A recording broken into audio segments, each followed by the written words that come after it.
the NBA draft may have gotten a whole lot more interesting due to some recent reports and some recent quotes from one of the prospects about where he'd like to go and some rumors about where he would not like to go. We'll talk about that in today's episode of the Locked On Pistons podcast.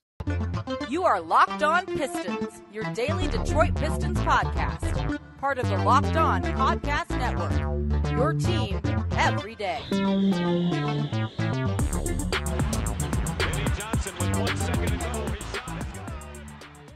What's the deal? Welcome back to another episode of the Locked On Pistons podcast. This episode is brought to you by Arcade 1UP.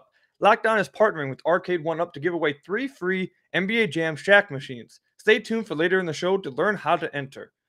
Per usual, I'm your host, Kuka Hill. You can find me over on Twitter at Kuka Hill. I want to thank you guys for making Locked On Pistons your first listen of every single day. We're free and available on all your podcast platforms. And if you haven't already, head to the YouTube channel at Locked On Pistons. Hit that subscribe button. It's the best way to support the podcast. I'd really appreciate it on the road to 3,000 subscribers, continuing to show Locked On with the best and fastest growing fan base at the Locked On Network. So again, I'd really appreciate if you head over to the YouTube channel at Locked On Pistons. Before we start talking, I just want to tell all of you guys watching this, those of you who are watching on YouTube, those of you guys listening on the podcast get spared by this. But those of you guys watching on YouTube, listen, it's not a great day for me look-wise. You feel me? I just woke up, so I just woke up like an hour ago. My face still hasn't gotten up for the day. So excuse me for that, man. I usually come here freshed up. You feel me? Anyways, we got a few things we're going to talk about today. We got some first 2 segments will be about the draft, some stuff that kind of intertwines with each other. You guys will see what I'm talking about when we get into it. And then finally, we got more rumors and more news about Jeremy Grant in the final segment. We'll talk about that then. But first, we have to talk about this stuff that may make this draft a lot more interesting for the Detroit Pistons and could open up a lot more options and make it a little bit more tougher about which way they decide to go with their number 5 pick. So as we've talked about many times on the podcast, there seems to be a consensus like 3 or 4 guys that the Pistons will be considering at this 5 pick. You got Keegan Murray, you got Benedict Mathurin, Jaden Ivey, and then one of the guys behind either Shane Sharp, Dyson Daniels, etc. One of those guys.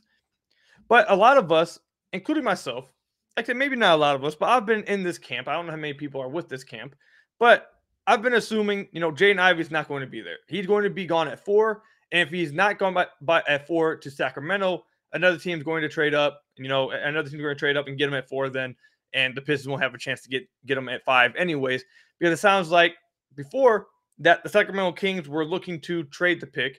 And then also there were some rumors saying that they also liked Jaden Ivey, despite the fact that they've drafted guards over and over and over and over, despite them having guards already. But it's the Sacramento Kings.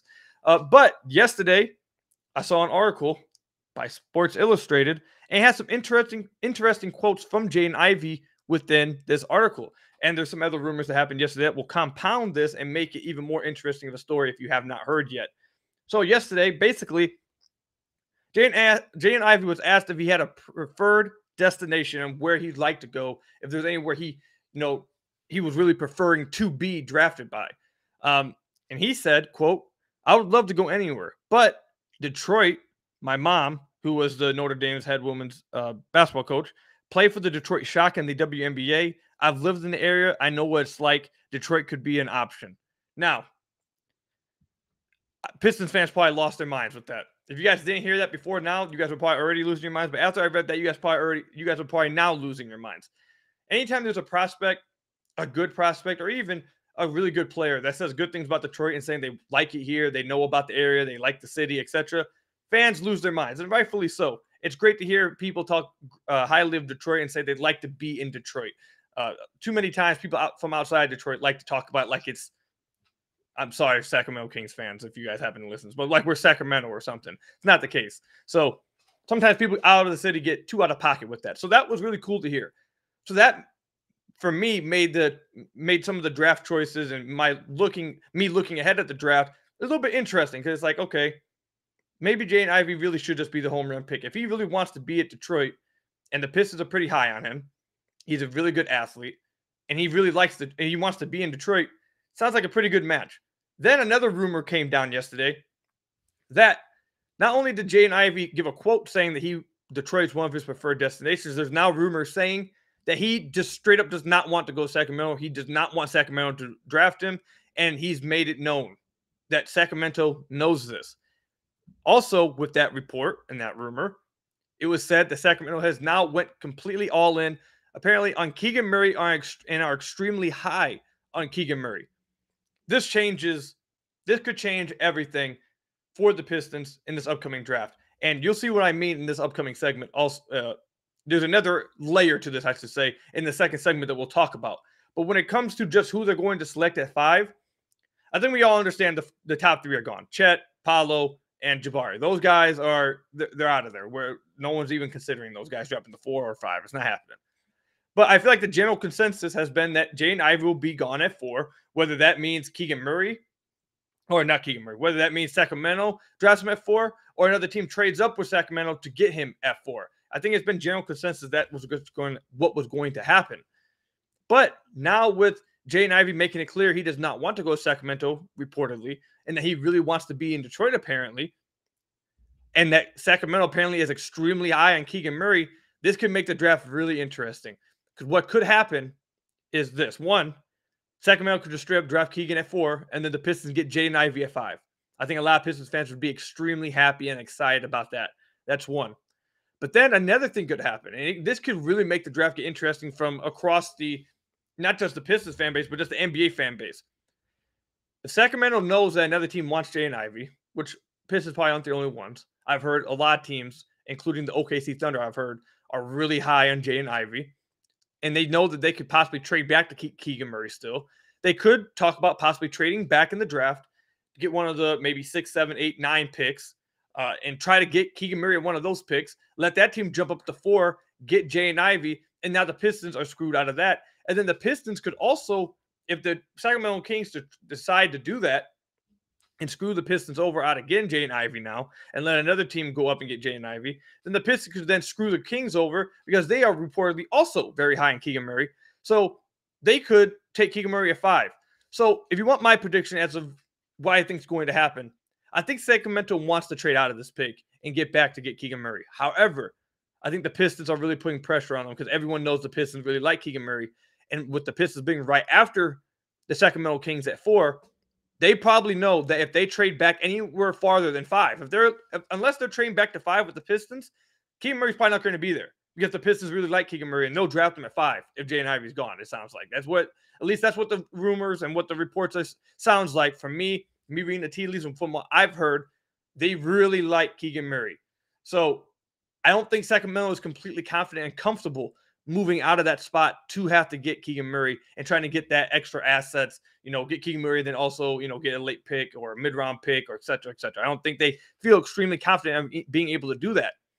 So I'm going to predict that Sacramento feels the pressure and they are forced to take Keegan Murray at 4. Maybe they feel like some people will feel like they reached for him at 4, but with them knowing that the Pistons will take him at 5 if Jaden Ivey's not there, I think that puts pressure on them to take them at 4. I think they take Keegan Murray at 4. And now that puts the Pistons in a very, very interesting situation because now they'll have Jaden Ivey available for him. Jaden Ivey will be right there, and he said that he wants to be in Detroit. And from what I've heard and from what I understand, they are pretty high on Jaden Ivey as well. However, should they just take Jaden Ivey and call it a day? We got our guy, call it a day, and head back to Detroit with Ivey?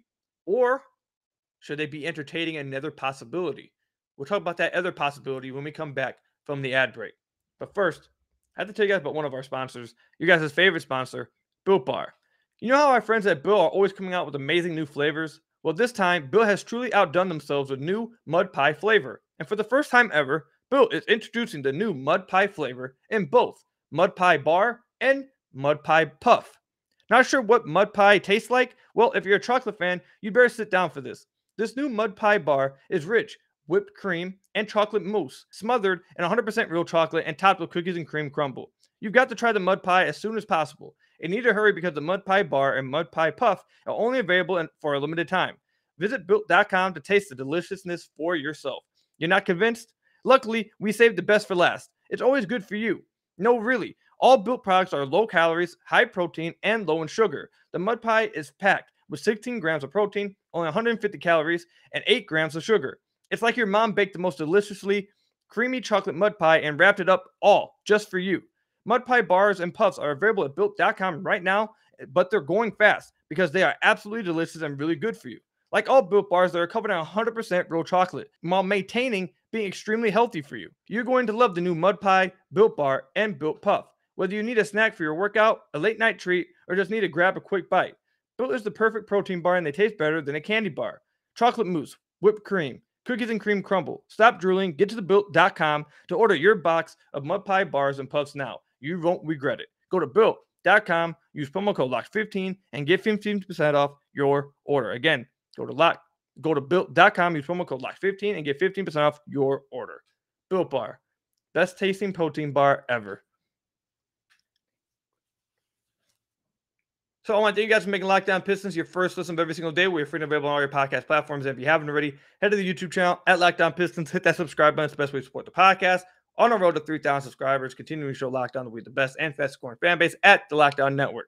But as we were saying, if Sacramento decides to just take Keegan Murray at 4 because they feel the pressure from the Pistons right behind them, they know they can't trade back, and they probably won't be able to get Keegan if they trade back. They take Keegan at 4. Now Jaden Ivey's there at 5.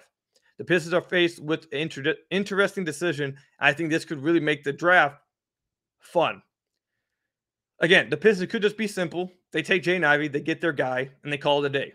It could be as simple as that. However, it could be some other things that happen here. And I'm not going to say that I think it's guaranteed to happen or that I think it's likely to happen. But I know for a fact that there are teams trying to get up that are really high on Jaden Ivey. And one of those teams are the OKC Thunder. And I know for a fact that the Pistons would be willing to at least entertain the OKC Thunder because they have a package that would be incredibly interesting for the Detroit Pistons to consider. And that is the fact that they have the number 12 overall pick. Now, it's been rumored for weeks now that, or at least the last few days I saw it really picked up. I think we've seen it for a few weeks now, that the Oklahoma City Thunder want to get a big with their second overall pick, but then want to get back into that top 5 somehow to get Jaden Ivey. Now, they could, like I said earlier, they could easily trade with Sacramento at 4 to go get Jaden Ivey, and the Kings can acquire assets. Maybe they want Lou Dort in 12. But it sounds like Sacramento, like I said, they really want Keegan Murray, and they know if they trade that far back, one, they're not getting Keegan Murray. And even if they trade fast past 5, the Pistons are likely to get Keegan Murray if Jaden Ivey is not there. At least that's what I believe. So I don't know if the Kings will be willing to do a deal with them. However, if the OKC Thunder want to get Jaden Ivey and he's there at 5 and they're willing to talk with the Pistons, I think the Pistons would be willing to be willing to talk trades with them. My goodness. They'll ask for 12, obviously. They'll move back to 12. But I think the fact that the Oklahoma City Thunder have 6 first-round picks next year, I think the Pistons could possibly get a really good deal here. They could trade number 5 to OKC, get 12, and future picks in next year's draft, which is considered, from what the draft people I've talked to and the draft people I respect, one of the best drafts we've seen in a minute. This is supposed to be an incredibly stacked draft in 23. And a lot of people consider this draft pretty weak. Now, we had Ant Wright on the podcast a few weeks ago, and he's one of the guys who are really high on Keegan Murray. However, even he said that if this was a stronger draft, Keegan Murray probably is going later on. He's probably going in the teens. He's probably going 10 to 14 area. We had Lazarus Jackson on the podcast that if there was another guard in this draft and he felt like if it was a stronger draft, we're not talking about Jaden Ivey going 5. We're talking about Jaden Ivey possibly going 9, 10, 11. So this is not considered a strong draft. So the Pistons could trade back to 12, and there's a whole offseason idea that I have that goes along with this, so just stay tuned.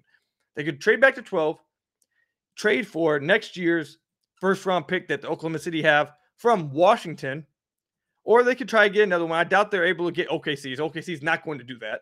I don't think they'd want Denver. I think they would rather have Washington's, but OKC also has Denver's, LA, the Clippers. They have Dallas or Miami's. They have another Washington pick in the second round, and they have their own first-round pick. So they have a lot of picks in that 2023 draft. Maybe the Pistons even ask for a second one. Maybe they ask for Denver's and Washington's for next year while also getting 12 this year. Maybe they try to do something like that. I think that's a little bit too rich, but if they're able to pull something like that off and OKC really wants Jaden Ivey, I think that would be an absolute steal for the Pistons. That would be incredible value for the number 5 pick. And this year's draft is not that strong, but next year you're going to be looking at the Pistons having 3 possible first-round picks in a strong draft. I think that would be insane value, and I would heavily consider doing that if I was the Pistons and Keegan Murray gets drafted at 4, and I know Jaden Ivey's there at 5 now, and I know OKC really wants them. I'd be calling them instantly. Be like, listen, we know you want Jaden Ivey. We'll give you number 5 pick. We want 12, and we want 2 first-round picks next year. At the very least, we want Washington's first-round pick next year, maybe a second-round pick. That's what I want for this 5 pick. If they're able to do that, I'm not going to lie, I'd probably do that. That's incredible value. You're getting you're looking at the Pistons possibly having multiple first-round picks in a heavier draft, in a stronger draft. We're also moving back to 12, and this is where my whole idea of what would happen in this offseason if they did this. And they move back to 12. They get Jalen Duren or Mark Williams, get one of the big guys. If they could get Jalen Duren, I'd be extremely happy at 12. So they get Jalen Duren at 12. Now, they go into free agency. They can still try to get DeAndre Ayton, but maybe they don't feel as confident as getting DeAndre Ayton. Maybe they know that it's going to be harder for them to try pull DeAndre Ayton from the Suns. From what it sounds like, and from what I understand, is that a lot of these other guys are not leaving anywhere. Miles Bridges, Jalen Brunson, Colin Sexton. A lot of these players are not leaving anywhere. And those are the top of a mid-free agency class. So the top of the mid-free agency class already sounds like they're going to be occupied outside of DeAndre Ayton. Some of these other guys, lower-key free agents, Mo Bamba, possibly won't be there. The Pistons will have, basically what I'm saying is the Pistons will have their big man that they want to start, and Jalen Duren possibly. Or if they want to start Isaiah Stewart to start off and then bring Duren off the bench, go ahead. In this case, they can still trade Jeremy Grant for a possible another first-round pick. So they could be looking at possibly 12 and maybe 7 if they pull it off, or 12 and another first-round pick somewhere in that area. It doesn't have to be 7, for somewhere else. So now they could even be getting someone like Benedict Mathurin possibly, or Shaden Sharp, or whatever. Basically what I'm saying is they could get their center in the draft, go into free agency, and I've heard that this is not something that they would be completely opposed to doing, not the whole train back thing, but this kind of idea in free agency is getting low-key free agents, maybe not splurging, keeping your cap room open for a future free agency class that's stronger, and not really running it. I don't want to say running it back next year, but somewhat running it back. I guess there's no other way of saying that. Giving your young guys another year to develop, maybe getting a better guy next to Cade that fits better, maybe a floor spacer. I've heard the name Gary Harris pop up a lot. Maybe get Gary Harris to start next to Cade. You'll be able to spread the floor. He'll be able to play defense. He's a nice fit. He's not a great player. He's an all-right player, but I think he'd be a good fit for what the Pistons are trying to do. Gary Harris is a player who will, again, be able to be a good fit, soak up some minutes, but also won't block the development of Killian, or possibly if they got another guard or they want to bring him off the bench, he won't block the development of those guys. And then the Pistons just take another year of rebuilding, of developing their guys. And now you're looking at the Pistons, who probably won't be good next year. You got the Pistons having another top pick of their own, having Washington's top pick, maybe another top pick if they're able to coerce that out of the Oklahoma City Thunder. If not, you're looking at those 2 first-round picks. And then now you're working with that in a strong draft, heading into a stronger free agency where you still have cap space and are able to be flexible and make moves. I think that would be an interesting choice the Pistons would have to make. But that's the kind of thing that could happen if the Kings end up taking Keegan Murray at 4. Either the Pistons could draft Jaden Ivey at 5 and just call it a day, or they could try to get interesting and try to move back with OKC, try to acquire future assets in a stronger draft, and then maybe trade Jeremy Grant for another first-round pick in this year's draft. And now you're working with 2 first-round picks in this year's draft, 2 first-round picks in next year's draft, which is a stronger draft class, while maintaining your salary cap flexibility. I think it would be interesting. I know a lot of you guys like Jaden Ivey. Some of you guys may be unwilling to do that because you guys think that highly of Jaden Ivey. I respect it. I get it. But I think the other option also was pretty interesting, and it would make a lot of sense as well. So I guess it just depends on how high the Pistons believe in Jaden Ivey and how high they would. It depends on how high they feel about Jaden Ivey, but also how good do they feel about prospects they could possibly trade back with at 12. Do they feel like they could get another first-round pick this year for Jeremy Grant? Do they like the fact of getting multiple first-round picks? They're stronger draft next year over getting Jaden Ivey. We don't know what Troy Weaver's thinking. We don't know what they'll decide to do, but that's something they got to think about. I think that's going to be an interesting possible pathway for them to consider going down and talking with OKC about. But again, let me know what you guys think about that in the comment section down below. When we come back, we got some more news and rumors about Jeremy Grant from Bleacher Report. We'll talk about that in the final segment. But first, I have to tell you guys about one of our sponsors, Arcade 1UP. We have big news. The one, the only, NBA Jam is back. Arcade 1UP, the leader in at-home retro arcade games, is not only bringing back the best game ever, but they're made it bigger than ever with a, wait for it, Shaq Edition machine. Jump clear across the court and set the ball on fire in one of the first sports games ever to feature real and digitized NBA licensed teams. No fouls, no free throws, no quarters required.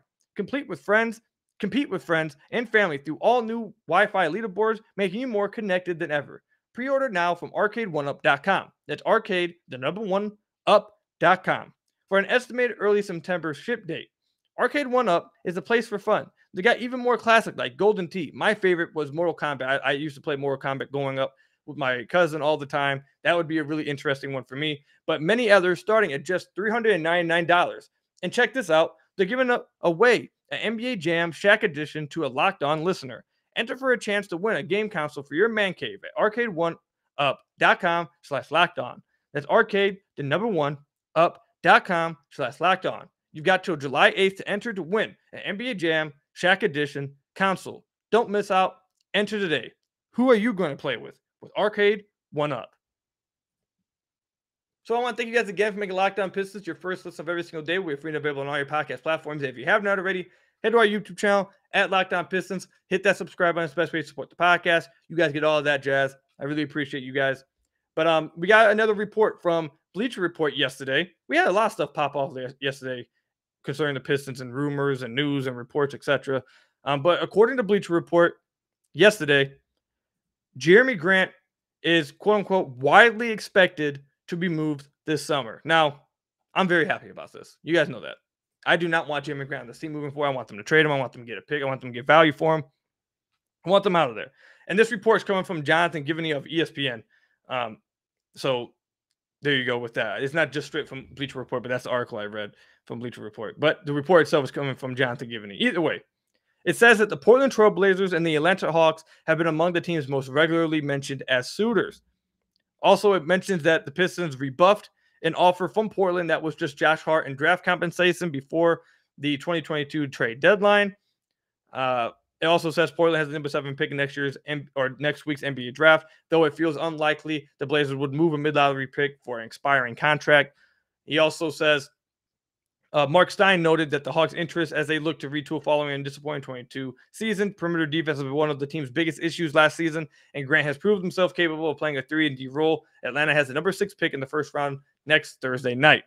Now, I said I've said multiple trades with the Atlanta Hawks over the last week or so, and I got met with some fans that really didn't like it. But I'm going to say this. This is now a few days after the possible trades I've mentioned. This is now a few days after me saying that I doubt Portland, as of right now, is going to move that 7 pick for Jeremy Grant. And I said on Twitter yesterday that they're going to have to Pistons fans are going to have to pray that Portland gets really desperate if they want to move Jeremy for that number 7 overall pick. And like I said, this is just a few days after I talked about Atlanta possibly moving 16 and maybe Bogdanovich or Gallinari or something, or maybe even Herter for Jeremy Grant. And now this report comes out. So I'm going to say this one more time for you guys. I'm not going to confirm anything. I'm not going to make it clear. You guys can take it for what you want. But maybe, just maybe, when I'm making trade offers and I'm throwing stuff out at you guys in the podcast, maybe, just maybe, it's not me just throwing stuff at the wall. That's all I'm going to say. That's all I'm going to say, man. So from now on, I'm trying to be cool for you guys, man. I'm trying to help you all out. I'm trying to give our Locked On Pistons community, our Locked On Pistons fan base some insight, man. So when I'm suggesting some things and I'm throwing stuff out, I'm probably not just throwing it out for shits and giggles, basically. I'm probably not doing that. So do not be shocked if the Detroit Pistons happen to trade Jeremy Grant to Atlanta for that number 16 pick or for 16 and Bogdanovich. Do not be surprised if they trade for 16 and Gallinari. Do not be surprised if Portland ends up trading that number 7 overall pick for possibly some guys higher on their list. Maybe the Portland Trailblazers get super desperate. Maybe those guys that are higher on their list end up not being available. Maybe those guys end up moving somewhere else. They're not able to get him for the number 7 overall pick. And then the Trailblazers get desperate.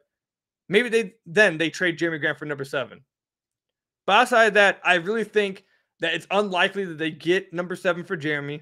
I think they're looking at that mid-teens selections to trade Jeremy Grant with one of those teams. I think Atlanta is a team that's extremely interested, though it'll be interesting to see if these rumors and reports about Rudy Gobert and them being interested in Rudy Gobert will slow down anything. We're trying to get Jeremy Grant. We'll see how that goes, because it sounds like they're going to be going after Rudy Gobert as well. But either way, it sounds like Jeremy Grant's going to be traded this offseason for sure. It sounds like that's extremely expected. And the Pistons know that probably it's their best chance to get some value for him. So it sounds like it's going to happen. I know some of you guys may not be happy about that. Some of you guys are really high on Jeremy, really like Jeremy, but I've been telling you guys for a while, I don't want Jeremy back in this team. And I've said for a while, the Pistons are going to trade him this offseason. We'll see if it actually happens. My guess as of right now, I think Portland does what it takes to get him without giving that number 7 overall pick. Now, I don't know how they do it. Maybe they get a 3-team trade going. I know Portland really, really wants him. I know Dame really likes him as well, and he wants him on the team. However, if they're not willing to move that number 7 overall pick, I don't think Troy Weaver is going to budge, and I don't think he's going to give them Jeremy for that number 7 overall pick. And if that doesn't happen, I do think Atlanta probably is the next highest team on my chart, or on my list of teams that will be able to get Jeremy Grant. And I definitely think it's going to be around that number 16 overall pick. So we'll see what happens. We'll see what happens, man. It's going to be an interesting draft. Now we got 7 days ago now. It's going to be interesting. We'll see what happens. But that's all I've got for you guys today in today's episode of the Locked On Pistons podcast. I want to thank you guys for making Locked On Pistons your first listen of every single day. We are free and available on all your podcast platforms. Make sure you guys head to the YouTube channel at Locked On Pistons. Hit that subscribe button. It's the best way to support the podcast. And I have to tell you guys, the first picks of the Ultimate NBA Mock Draft have been made. Search now for Ultimate NBA Mock Draft and get over 50 insiders, the Odyssey Sports experts, the draft experts of our own Locked On NBA Big Board. The 5-episode Ultimate NBA Mock Draft is underway. Make Ultimate NBA Mock Draft your second listen today. And until next time, I'll see you guys later. Stay safe, everybody. Enjoy the NBA Finals game tonight. Hopefully, Steph Curry wraps this up and gets his first Finals MVP. That's why I'm rooting for it. But until next time, I'll see you guys later. Peace out, everybody.